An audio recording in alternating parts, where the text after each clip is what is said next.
Imagine this. It's the second half of 2026. The economy is shifting, opportunities are emerging, and you have a 6-month window to turn things around, whether it's rebuilding your savings, investing smarter, or breaking free from financial struggles. That's exactly what we're diving into today.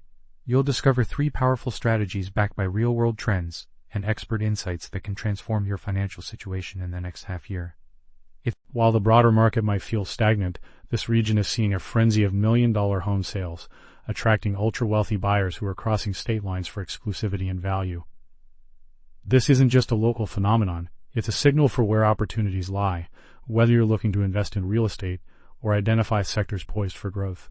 Now, let's pivot to a strategy that's not just about growing your wealth, it's about accelerating it. Experts warn that this approach can leave you missing out on long-term growth, so stay disciplined and prioritize reinvestment over short-term gains. Now it's time to turn these strategies into action. Start by assessing your current financial landscape, identify where you can pivot toward high-growth sectors like luxury real estate or industrial investments. Open a reinvestment-focused brokerage account and load up on ETFs like Dgro, letting compounding work its magic over time.